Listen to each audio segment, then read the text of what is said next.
السلام علیکم ورحمۃ اللہ وبرکاتہ۔ محترم ناظرین و قارئین، گزشتہ کل ہم نے آپ کو حروف تہجی کے 29 حروف کو پڑھایا تھا، اس کی شناخت کی تھی۔ آج کے اس سبق میں انہی حروف کو 3 مختلف انداز میں پڑھنے اور بچوں کو پڑھانے کا طریقہ ہم آپ کو بتلائیں گے، جس سے آپ کو ان حروف کو پڑھنے، سمجھنے اور پڑھانے میں بے حد آسانی ہو جائے گی۔ سب سے پہلے آپ جان لیجئے کہ یہ جو حروف ہیں ان کو حروف تہجی کہتے ہیں۔ یہ عربی کے الفابیٹ ہیں، کل یہ 29 ہیں اور ان کو حروف تہجی کہا جاتا ہے۔ اور اس کا دوسرا نام حروف مفردات بھی ہیں۔ مفردات کے مطلب ہوتے ہیں الگ الگ، اور چونکہ یہ حروف الگ الگ لکھے ہوئے ہیں اس لیے ان کو حروف مفردات کہتے ہیں۔ جیسے الف، با، تا، ثا، یہ جتنے بھی حروف ہیں جب تک یہ الگ الگ لکھے ہوئے ہوں گے تب تک ان کو حروف مفردات کہا جائے گا، اور جب یہ کسی کے ساتھ ملا کر لکھا جائے گا تو پھر یہ مفردات کے بدلے مرکب ہو جائے گا، پھر اس وقت اس کو مرکب کہا جائے گا۔ جیسے آپ دیکھ لیجئے بسم اللہ الرحمن الرحیم، اس میں دیکھیے با سین کے ساتھ ملا ہوا ہے، سین میم کے ساتھ ملا ہوا ہے، تو یہ حروف مفردات نہیں ہے بلکہ حروف مرکبات ہے، کیونکہ اب اس کو جوڑ دیا گیا دوسرے حروف کے ساتھ۔ اور یہ جو نیچے حروف ہیں یہ حروف مفردات ہے، کیونکہ یہ الگ الگ لکھے ہوئے ہیں اس لیے یہ حروف مفردات ہے۔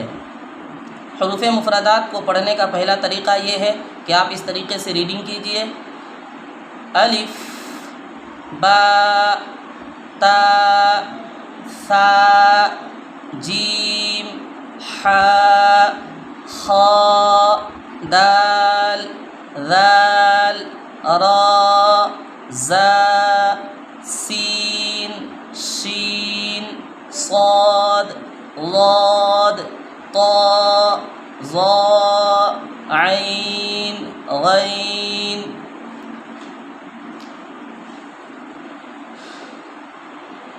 فا، قاف، کاف، لام، میم، نون، واو، ہا، حمزہ، یا۔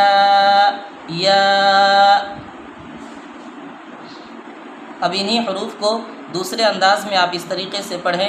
یہ دوسرا طریقہ ہے حروف مفردات کو پڑھنے کا: الف اپنی شکل میں، با اپنی شکل میں، تا اپنی شکل میں، ثا اپنی شکل میں، جیم اپنی شکل میں، حا اپنی شکل میں، خا اپنی شکل میں، دال اپنی شکل میں، ذال اپنی شکل میں، را اپنی شکل میں، زا اپنی شکل میں، سین اپنی شکل میں، شین اپنی شکل میں، صاد اپنی شکل میں، ضاد اپنی شکل میں، طا اپنی شکل میں، ظا اپنی شکل میں، عین اپنی شکل میں، غین اپنی شکل میں،